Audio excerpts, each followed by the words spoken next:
আসসালামু আলাইকুম ওয়া রাহমাতুল্লাহ। সুপ্রিয় ও সম্মানিত শ্রোতা, রমজান কেমন কাটছে? আমার জন্য দোয়া করবেন। ভাবুন তো, একদিন হঠাৎ করেই আপনার দরজায় কড়া নাড়লেন এক সাধারণ দর্জি। পোশাক তার সাদামাটা, চেহারায় নম্রতা, কথাবার্তায় ভদ্রতা। কিন্তু আপনি জানেন না, এই সাধারণ মানুষটি আসলে আসমান থেকে আগত এক মহান ফেরেশতা। ইসলামের ইতিহাসে এমনই এক হৃদয় ছোঁয়া ও শিক্ষণীয় ঘটনা রয়েছে, যেখানে মহান ফেরেশতা হযরত জিব্রাইল আলাইহিস সালাম দর্জির বেশে এসে মানুষের ঈমান, আন্তরিকতা ও আতিথেয়তার এক অনন্য দৃষ্টান্ত স্থাপন করেন। বাহ্যিক রূপের আড়ালে লুকিয়ে থাকা সত্যকে চিনতে পারার শিক্ষা দেয় এই ঘটনা। আজ আমরা জানব সেই অনুপ্রেরণামূলক গল্পের গল্প, যা আমাদের মনে করিয়ে দেয় আল্লাহর পক্ষ থেকে পরীক্ষা কখন কিভাবে আসে তা আমরা কখনোই বুঝতে পারি না। প্রত্যেক মুসলমানের অন্তরে বাজিয়ে খুশির বিন, বৎসর ভ্রমিয়া আবার আসিয়াছে সেদিন। তাই আজ মিষ্টি তৈরি করতে হবে বলে মা খুবই ব্যস্ত। সকাল থেকেই যাতায় গম ভাঙতে আরম্ভ করে দিয়েছেন, কেননা সকালের মধ্যেই সব শেষ করতে হবে। ৮-১০ বছরের দুটি অবুঝ ভাই খেলা ছেড়ে মায়ের কাছে এসে আবদারের সুরে বলতে লাগল, আম্মা, তোমার কি আজ মনে নেই যে ঈদের দিন? একটিবার বাইরে দেখে এসো না আম্মা। পাড়ার ছেলেমেয়েরা নতুন নতুন জামা কাপড় পরে কত আনন্দ করছে, আর আমাদের দু ভাইকে যে এখনও কাপড় পরিয়ে দিচ্ছ না। আমরা বুঝি আজ ঈদগায় যাব না? একটু পরে ওরা ঈদগায় চলে যাবে।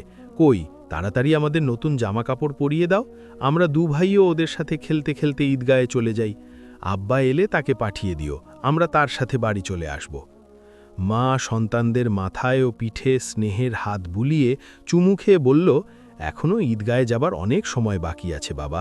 তোমরা বাইরে গিয়ে এদিক ওদিক আরও কিছুক্ষণ ঘুরে বেরিয়ে এসো তো, এরপর তোমাদের নতুন জামা কাপড় পরিয়ে দেব, যদি এর মধ্যে তিনি এসে যান। মনে হয় ততক্ষণে তোমাদের আব্বাও এসে পড়বেন। দেখো, তিনি সাথে করে হয়তো সুন্দর সুন্দর জামা কাপড়ও আনতে পারেন, তখন পরিয়ে দেব। আর তোমরাও আব্বার সাথে ঈদগায়ে চলে যেও, কেমন? জি আচ্ছা, এসো বাবা এসো। মা তার মনকে খুব শক্ত করে সন্তানদের সান্ত্বনা দিলেন বটে, কিন্তু সন্তানদের মুখের দিকে তাকাতেই দু চোখে জোয়ারের স্রোত নেমে এলো। সন্তানেরা আবার ধরে ফেলে এ ভয়ে মা সে কামরা থেকে অন্য কামরায় পাগলিনীর মতো ছুটে বেরিয়ে গেলেন। অবুঝ দুটি ভাই কি কর্তব্য বিমূঢ় হয়ে পরমুহূর্তেই আম্মা আম্মা ডাকতে ডাকতে মায়ের কামরায় গিয়ে হাজির হল। বলল, আম্মা, আমরা আব্বাকে খুঁজে আনব? হ্যাঁ, যাও। কান্না জড়িত কণ্ঠে মা শুধু এ দুটি শব্দই বলতে পারলেন।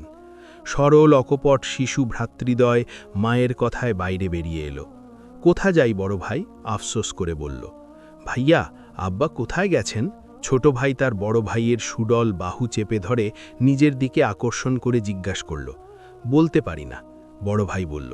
চল, এদিক ওদিক ঘুরে আসি। ছোট ভাইয়ের কাঁধের ওপর একটা হাত ফেলে বাবার সন্ধানে বড় ভাই বাইরে বেরিয়ে পড়ল। এদিকে মা তার মনের ব্যথা দূর করার আর কোনো উপায় খুঁজে না পেয়ে আগের চাইতেও বেশি অধৈর্য হয়ে উঠলেন।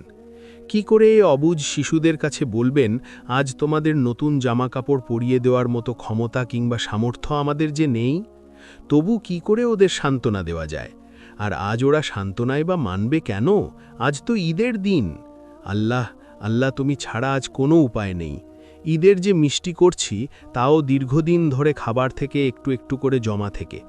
যেটুকু গম আজকের এই ঈদের দিনের জন্য এতদিনে সঞ্চয় করেছিলাম, তাই দিয়ে হালুয়া রুটি তৈরি করে দিয়ে দেব। কিন্তু নতুন জামাকাপড় কোথা থেকে আনব? আল্লাহ, আজ তুমি এ শিশু সন্তানের মায়ের ওপরে পাহাড় কেন তুলে ধরলে? আমি এ দুটি শিশু সন্তানের মা, আর আল্লাহ, তুমি সবার মনের অবস্থা বোঝো। আমি এ দুটি মাসুম সন্তানের কি করে বুঝ দেব আল্লাহ? আল্লাহ, তুমি দাতা, দয়ালু, সর্বশক্তিমান। মিথ্যা, ধোঁকা, মহাপাপ জেনেও কচি কচি দুটি শিশুকে মিথ্যা প্রবোধ আর মিথ্যা সান্ত্বনা দিয়ে ভোগাচ্ছি। কিন্তু এবার এলে কি করব, কি বলবো? বলো আল্লাহ। আল্লাহ, তুমি আমার গরিব স্বামীর কথা জানো, তার গরিবীর কথা অবগত আছো আল্লাহ। হে রহমানুর রহিম। বলতে বলতে রান্নাঘরে ঢুকে জোরে যাতা চালাতে শুরু করলেন।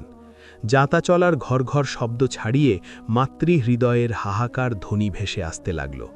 চোখ মোছার সাথে সাথেও যদি মিষ্টি তৈরি করার কাজ জোরে এগিয়ে চলে, কিন্তু সমাপ্তির কাছাকাছি এসে বিপদও দেখা দেয়। এই রে, সেরেছে, এবার মাথার ওপর পাহাড় ভেঙে পড়েছে। অর্থাৎ অবুজ দুটি ভাই হাঁপিয়ে হাঁপিয়ে মায়ের কাছটিতে এসে ঘেঁষে দাঁড়ালো। আম্মা, আম্মা, বলো বাবা বলো।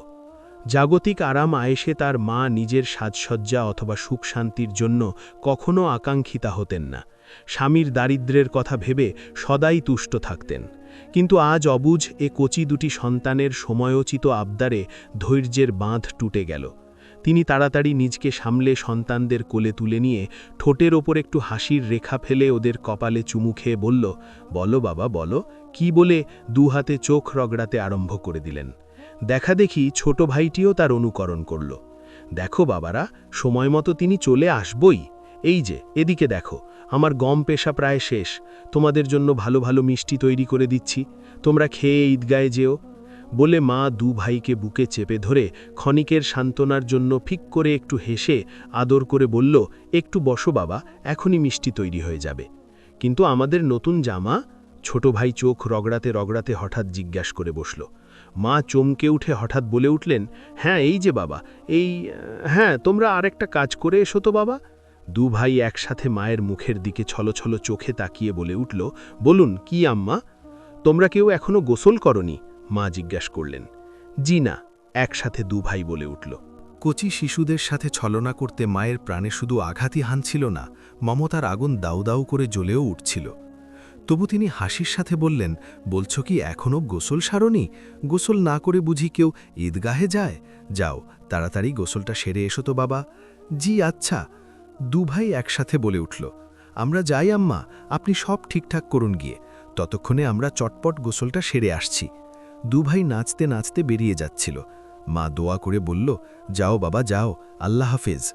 ওরা তো চলে গেল, কিন্তু এদিকে মায়ের প্রাণে মহা চিন্তা এসে বাসা বাঁধে, যেন মা অতল সাগরতলে ক্রমান্বয়ে তলিয়ে যাচ্ছেন। এবার ওরা যখন আসবে আর তলব করে বসবে, আমাদের নতুন জামাকাপড় পরিয়ে দাও, আমরা ঈদগাহে যাব, তখন আমি কি করব? মায়ের মন আর তখন পাষাণ দড়িতে বেঁধে রাখতে পারলেন না। বাঁধ ভেঙে গেল। তিনি হাউমাউ করে কেঁদে উঠে সেজদায় চলে গেলেন। হে আল্লাহ, তুমি এ উপায়ে হীনার উপায় করে দাও, তুমি বিনে আমার আর কেউ নেই আল্লাহ, এ অবস্থায় তুমি আমাকে মুক্তি দাও আল্লাহ, মুক্তি দাও। এরপর তিনি উন্মাদিনীর মতো বলতে আরম্ভ করলেন, আল্লাহ নিশ্চয়ই তুমি সন্তানের মায়ের মন বুঝতে পারো।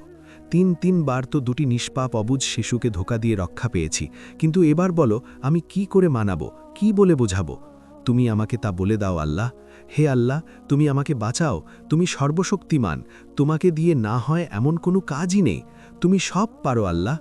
বলে এমন এক অদ্ভুত শব্দে চিৎকার করে উঠলেন, তুমি সব পারো আল্লাহ। ওদিকে নেচে খেলে গোসল হয়ে গেল দু ভাইয়ের। গোসল সেরে দু ভাই সোজা বাড়ি দিকে রওনা দিল এবং কিছুক্ষণের মধ্যে খুশি মনে গলাগলি অবস্থায় বাড়ি এসে হাজিরও হল। আম্মা, আম্মা, ও আম্মা। মায়ের কাছে থেকে কোনো প্রত্যুত্তর এলো না। ছোট ভাই ছলছল চোখে বড় ভাইয়ের মুখের দিকে তাকালো।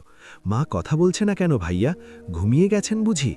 বলে বড় ভাই তার ছোট ভাইকে নিজের বুকের দিকে টেনে বলল, একটু দাঁড়াও দেখি। মাকে জাগাবার জন্য যেই হাত বাড়িয়েছে, খটখট খ ট শব্দ, দরজার উপর করাঘাত হল। কে? বড় ভাই চিৎকার করে জিজ্ঞেস করল। কোনো প্রত্যুত্তর হল না। ব্যাপার কি? ছোট ভাই ভয়ে বড় ভাইকে শক্ত করে জড়িয়ে ধরতেই আবার খটখট খ ট শব্দ, করাঘাতের শব্দ তীব্র হয়ে উঠল। আম্মা, আম্মা, ও আম্মা।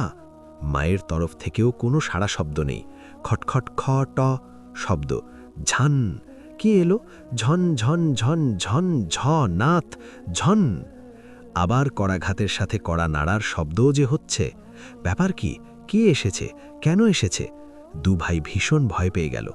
ওদের জানা আছে যে কোনো আত্মীয় স্বজন বা বাড়ির লোক অথবা পাড়াপড়শির বাড়ি থেকে কেউ এলে দরজায় আঘাত বা শব্দ করে না, বরং সালামের মাধ্যমে আগমন সংবাদ জ্ঞাত করায়। কিন্তু দেখছি সবই উলটপাল্টা। একটু ভেবে ছোট ভাইকে জড়িয়ে বলে উঠল, ব্যাপার কি? মাও দেখি সাড়া শব্দ করে না। ভয়ে ভয়ে কিন্তু খুবই সাহসের সাথে দরজার কাছে এসে দাঁড়াল। খটখট খ শব্দ, আবার দরজায় করাঘাত হল। ঘা হতেই দু ভাই কয়েক পা পিছিয়ে আসে এবং খুবই জোরের সাথে ভীষণ চিৎকার মেরে জিজ্ঞেস করল, কে কে কে দরজায়? আমি দর্জি, দরজা খুলুন। দর্জি? কেন? দু ভাইয়ের চোখগুলো ছানা বড়া হয়ে গেল। হ্যাঁ আমি দর্জি, দরজা খুলুন, আমি আপনাদের জন্য নতুন জামা কাপড় নিয়ে এসেছি, এই যে নিয়ে যান। দর্জি? আর কাল বিলম্ব না করে দরজার খিল দু ভাই মিলে একসাথে খট শব্দের সাথে খুলে দিল। সামনেই একজন সুপুরুষকে অনেকগুলো নতুন জামাকাপড় নিয়ে দাঁড়িয়ে আছে দেখতে পেয়ে মুহূর্তের জন্য অবাক হয়ে গেল। দর্জি কাপড়গুলো ওদের দিকে এগিয়ে দিতেই বড় ভাই সবগুলো কাপড় দর্জির হাত থেকে বাজ পাখির মতো ছোঁ মেরে আরেক হাতে ছোট ভাইকে চেপে ধরে এক ছুটে মায়ের কাছে এসে হাজির হলো। তখন মায়ের হুঁশ পুরোপুরি না হলেও 12 আনা ফিরে এসেছে। মা সংজ্ঞা পেয়ে উঠে বসে গোপনে গোপনে কাঁদছিলেন। আম্মা, আম্মা, এই যে দেখো, দর্জি আমাদের জন্য কত সুন্দর সুন্দর নতুন জামাকাপড় তৈরি করে এনেছেন, তাড়াতাড়ি আমাদের পরিয়ে দাও আম্মা, আমরা ঈদগাহে চলে যাই। বড় ভাইয়ের কথা শুনে ছোট ভাইও সে সাথে সায় দিল। হ্যাঁ, তাড়াতাড়ি করেন আম্মা, পরে গেলে নামাজ পাবো না। মা আশ্চর্যান্বিতা হয়ে মুহূর্তের জন্য সন্তানদের প্রতি তাকিয়ে ওদের বুকে চেপে হাউমাউ করে কেঁদে উঠলেন এবং পর মুহূর্তেই সন্তানদের ছেড়ে দিয়ে সোজা সেজদায় পড়ে বলে উঠলেন, আল্লাহ, তোমার অপার মহিমা কে বুঝতে পারে। তার বুঝতে কোনো কষ্ট হয়নি যে নতুন জামাকাপড় নিয়ে যিনি দর্জির বেশে এসেছেন আসলে তিনি দর্জি নন, নিশ্চয়ই তিনি যে আল্লাহরই একজন প্রেরিত পুরুষ, এতে কোনো সন্দেহ নেই, নিঃসন্দেহে। তিনি সেজদা থেকে উঠে তাড়াতাড়ি বললেন, যাও তো বাবা যাও, তাকে আমার সালাম পৌঁছে দিয়ে বলো তিনি যেন আজ আমাদের বাড়ি বেরিয়ে যান। তখন কি তার এদের সালাম পৌঁছে দেওয়ার কথা মনে আছে? নতুন জামা কাপড়ের আনন্দে ওরা দু ভাই আত্মহারা, দিশেহারা। এ অবস্থা দেখে মা ওদের মাথায় ও পিঠে হাত বুলিয়ে কোলে তুলে নিয়ে আদর করে কপালে চুমু খেয়ে এরপর অনুযোগ করে বললেন, ছি বাবা, এখনো যাওনি? দর্জি সাহেব মনে মনে কি ভাববেন? নিশ্চয়ই তিনি মনে করবেন এ বাড়ির লোকগুলো কি অভদ্র, মেহমান ঘরের দ্বারে দাঁড়িয়ে আছে আর তোমরা এখানে আনন্দ করছো। তোমরা তাকে ভুলে গেলে এরই মধ্যে? এ নিহায়ত অন্যায়, অসামাজিক। তাড়াতাড়ি তাকে সালাম পৌঁছে দাও আর আজ আমাদের এখানে মেহমান হতে বলো। যাও বাবা, তাকে যত্ন করে বৈঠকখানায় বসাও গিয়ে। এবার আর বিলম্ব না করে দুভাই চম্পত দরজার কাছে এলো। দর্জি তখন ঘোড়ায় চেপে বাড়ি ছেড়ে বেশ অনেক দূরের পথে চলে গেছেন। তখন দুভাই একসাথে চিৎকার করে ডেকে উঠল, দর্জি সাহেব, ও দর্জি সাহেব, আম্মা আপনাকে সালাম জানিয়েছেন, তাড়াতাড়ি ফিরে আসুন, আজ আমাদের বাড়িতে আপনার দাওয়াত, আসুন, তাড়াতাড়ি ফিরে আসুন, আমরা বৈঠকখানার দরজা খুলে দিচ্ছি। অনেক দূর থেকে বাতাসের সাথে প্রতিউত্তর ভেসে এলো, আপনাদের আম্মা ও আব্বাকে আমার সালাম পৌঁছে দেবেন, অন্য সময়ে বেড়ানো যাবে, আসসালামু আলাইকুম। দু ভাই দৌড়ে এসে তাদের মাকে সব জানালো। আম্মা, দর্জি তোমাকে ও আব্বাকে। হঠাৎ বাধা দিয়ে মা বলে উঠলেন, আদবের সাথে কথা বলতে হয় বাবা, বলো দর্জি সাহেব। হ্যাঁ, এরপর বলে যাও যা বলছিলে। বলল, দর্জি সাহেব তোমাকে ও আব্বাকে সালাম জানিয়ে ঘোড়ায় চড়ে ওই যে দেখে যাও, ওই দিকে চলে যাচ্ছেন। শিগগির এসো, তাকে দেখবে, দেখবে তো তাড়াতাড়ি এদিকে এসো, আর এই জানালা পথে দেখে যাও, তাড়াতাড়ি এসো আম্মা, দেরি করলে আর দেখতে পাবে না। দর্জি সাহেব দেখতে কি সুন্দর, এসো না আম্মা, দেখবে।